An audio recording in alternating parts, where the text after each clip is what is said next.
Good morning seventh class. देखो बेटा, अपना एक चैप्टर चल रहा था क्वालिटी, वही आज भी हमारा कंटिन्यू रहेगा। हमने अब तक देख लिया था कि जो हमारे राइटर हैं वह जो हमारा शू मेकर है, इस कहानी के जो मेन पर्सन है जिस पर ये हमारी पूरी स्टोरी बेस्ड है, आधारित है, शू मेकर जिनका नाम गैसलर था। जब वह उनके पास जाकर एक बार किसी और दुकान से खरीदे हुए जूते पहनकर चले जाते हैं और उन्हें याद नहीं रहता कि ये जूते तो उन्होंने किसी और शॉप से खरीदे थे, और वह उसे मिस्टर गैसलर के शूज़ समझकर उनके पास जाकर शिकायत कर देते हैं कि मुझे आपको कहना तो नहीं चाहिए, लेकिन पिछली बार जो आपने मुझे जो शूज़ दिए थे उनमें चरचर की या चरमराहट की आवाज़ आती है। मिस्टर गैसलर इस बात को सुनकर काफ़ी आश्चर्यचकित हो जाते हैं, लेकिन फिर वो कहते हैं अगर ऐसा है तो आप उन शूज़ को मेरे पास ले आइएगा, मैं उन्हें ठीक कर दूंगा। अगर वो ठीक होते हैं तो सही है, और अगर वो ठीक नहीं होते हैं तो मैं आपको उन शूज़ के बदले में आपके जो भी पैसे थे वह मैं आपको लौटा दूंगा। इस बात को सुनकर हमारे राइटर जो हैं इस स्टोरी के, उन्हें बहुत ज़्यादा बुरा लगता है और उन्हें अपने आप पर बहुत दुख महसूस होता है। लेकिन जब वह राइटर जो है वो उन जूतों को पहनकर जाते हैं और जूते दिखाते हैं, तब मिस्टर गैसलर जूतों को देखकर ही पहचान जाते हैं और कहते हैं कि ये जूते वो नहीं हैं, मतलब कि ये मेरे बनाए गए बूट नहीं हैं।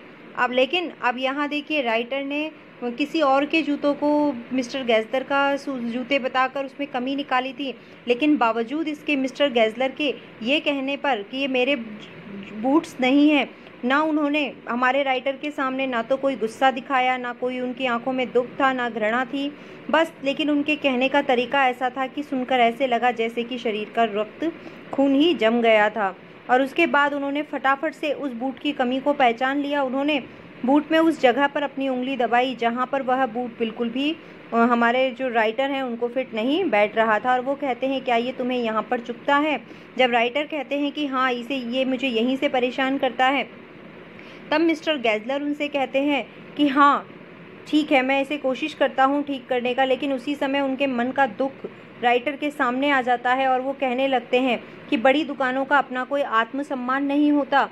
और इस बात को कहते हुए अचानक उनका दुख, गुस्सा, कठिनाई उनके जो थी वो सारी पहली बार राइटर के सामने निकल कर आती है। और ये जीवन का पहली बार था राइटर का जिस समय मिस्टर गैसलर ने अपने कार्य के बारे में जो है वो किसी से चर्चा की थी और अपनी क्रोध और निराशा को दर्शाया था, और अपने जीवन की, अपने व्यवसाय की जो कठिनाइयाँ थी और जो हालात उसके चल रहे थे उसके बारे में चर्चा की थी। यहाँ तक हमने पढ़ लिया था। अब इससे आगे हम पढ़ेंगे। Day get it all. अब यहाँ देखिए, डे को डे कहा गया है, इट को इड कहा गया है।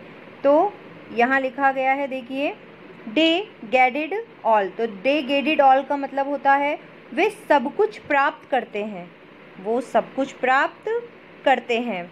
Day get it by advertisement. अब एडवर्टाइजमेंट का मतलब ऐड होते हैं जो कि आपके टीवी में आते हैं, तो उसी के लिए कहा गया है। नॉट बाय वर्क, यहाँ नॉट को नॉट बोला गया है, लेकिन इसका मतलब है नहीं। तो देखिए, मिस्टर गैसलर से जो है राइटर से कहते हैं कि ये जो बड़े बड़े एडवर्टाइजमेंट, ये जो बड़े बड़े दुकान वाले हैं, ये सब कुछ प्राप्त कर लेते हैं, अर्थात ये अपनी बड़ी दुकानों की शानो शौकत से हमारे ग्राहकों को हमसे छीन लेते हैं।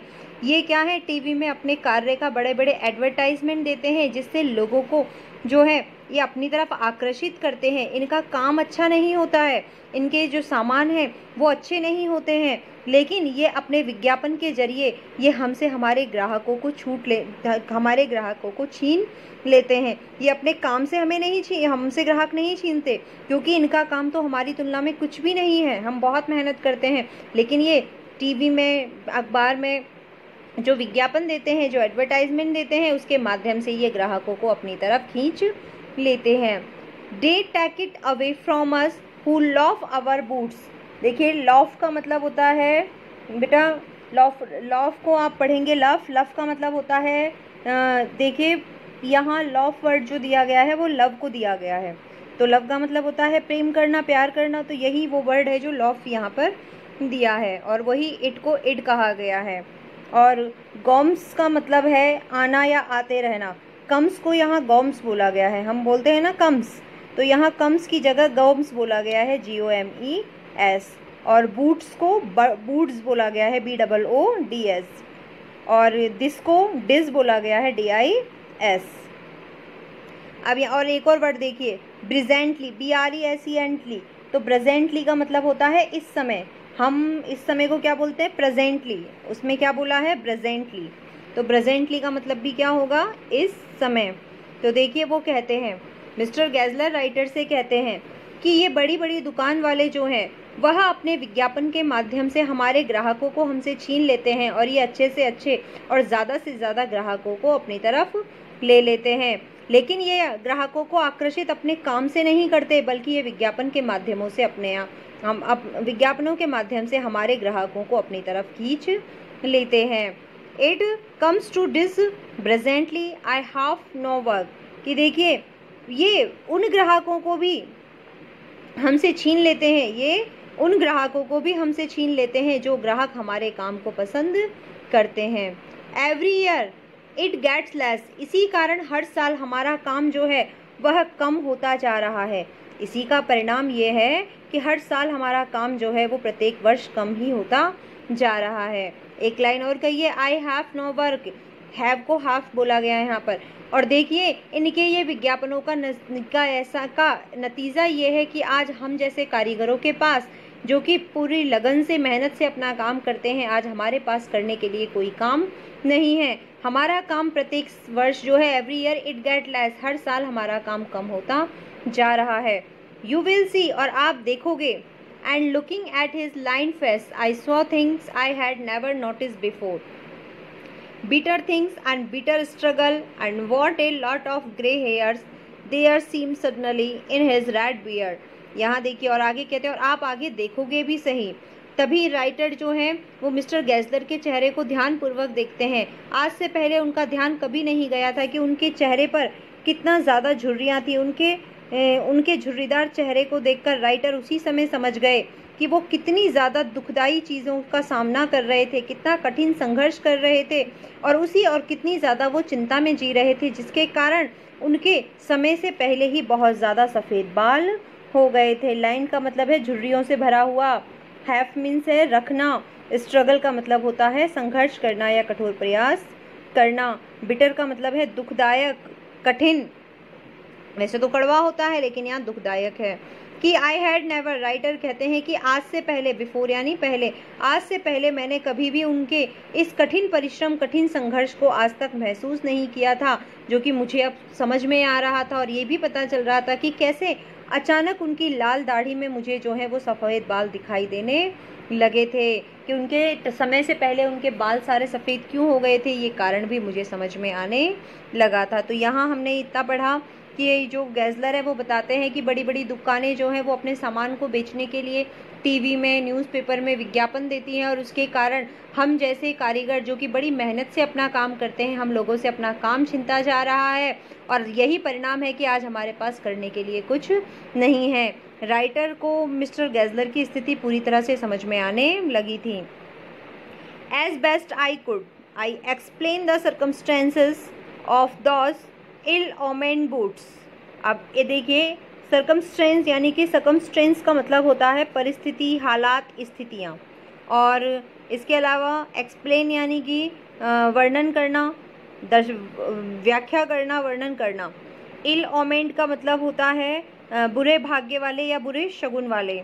तो देखिए, as best I could I explain the circumstance of those ill omen boots, कि मैं जितना ज़्यादा, मतलब जो मेरे जूते ख़राब थे, जब तक मुझे उनकी स्थिति के बारे में पता नहीं था, तब तक मैं उनके सामने उन ख़राब जूतों के बारे में जितनी ज़्यादा जो स्थिति थी, जितने ख़राब थे, जितना ज़्यादा उसका वर्णन कर सकता था मैंने किया। ज़्यादा से ज़्यादा मैं जितनी बुराई उन बूटों की कर सकता था, क्योंकि उनको सांत्वना देने के लिए मुझे उन जूतों की बुराई करनी थी, क्योंकि वो जूते मैंने कहाँ से ख़रीदे थे? वो मैंने एक बड़ी दुकान से ख़रीदे थे, और सच में वो जूते बहुत ज़्यादा घटिया थे। इसीलिए मैंने उन अशुभ जूतों की, अर्थात उन दुर्भाग्यशाली जूते जो थे, उनकी दशा का उतना ज़्यादा वर्णन किया जितना ज़्यादा मैं कर सकता था। But his face and voice made so deep an impression that during the next few minutes I ordered many pairs। अब यहाँ देखिए, वॉइस यानी आवाज़, इम्प्रेशन यानी हाव भाव, डीप यानी गहरा, ऑर्डर देना यानी कि एक नया आदेश देना, पेयर्स यानी जोड़े।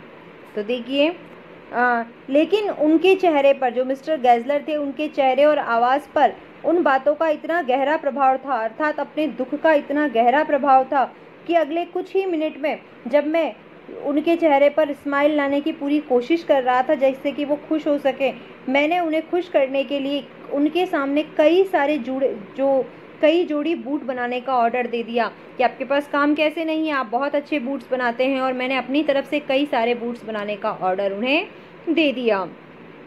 दे लास्टेड लॉन्गर दैन एवर, ये बहुत लंबे समय तक चले उनके बनाए गए जूते, और इतने सारे जूते मैंने बनवा लिए थे कि वो जूते मेरे लिए बहुत लंबे समय तक चले। And I was not able to go to him for nearly 2 years, और लगभग 2 साल तक तो मुझे उनके पास जाने की ज़रूरत भी नहीं पड़ी।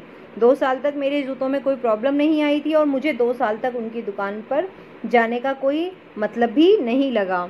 It was many months before my next visit to his shop, कि देखिए मैं उनकी दुकान पर इससे कई महीनों पहले गया था, कि 2 साल तक तो नहीं गए लेकिन उसके बाद जब गए तब देखिए it was many months before, जब वो लिख रहे हैं तब कह रहे हैं कि फिर मैं उनकी दुकान पर कई महीनों पहले गया था। This time it appear to be his elder brother handling a piece of leather, जब मैं उनकी दुकान पर गया तो अब की बार जब मैं उनकी दुकान पर गया तो मिस्टर गेज़लर मुझे उनके भाई की तरह दिखाई दिए। अपीयर्ड होना यानी कि प्रतीत होना, अचानक दिखाई देना, और हैंडलिंग का मतलब होता है कोई चीज़ हाथ में पकड़कर काम करना। तो देखिए अब की बार कई महीनों बाद जब मैं उनसे मिलने गया तब मैंने देखा कि वह अब अपने बड़े भाई की तरह दिखाई दे रहे थे और उनके हाथ में चमड़े का टुकड़ा पड़ा हुआ था। उनके हाथ में उन्होंने चमड़े का टुकड़ा पकड़ा हुआ था और इस बार देखने में वो मुझे मिस्टर गेज़लर नहीं बल्कि उनके भाई ज़्यादा लग रहे थे। ऐसा लग रहा था कि वो मिस्टर गेज़लर नहीं बल्कि उनके भाई हैं। मैं उनके पास गया और मैंने उनसे कहा, well mister Geisler, I said how are you, मैंने उनसे कहा मिस्टर गेज़लर आप कैसे हैं। He came close and peered at me, peered करना यानी ध्यान से देखना, झांक कर देखना। आई एम ब्रेडी वेल, ब्रेडी का मतलब है, देखो बेटा यहाँ ब्रेडी वेल जो बोला गया है वो जो है आपके, जैसा कि मैंने आपको बताया था कि ब्रदर को ब्रदर बोला गया था, उसी प्रकार यहाँ पर जो है ना आपका ये वर्ड जो आया है ब्रेडी वेल, तो यहाँ वेरी को बोला गया है। मैं बिल्कुल ठीक हूँ, जब हम बोलते हैं ना आई एम वेरी वेल, तो यहाँ उसको बोला गया है आई एम ब्रेडी वेल।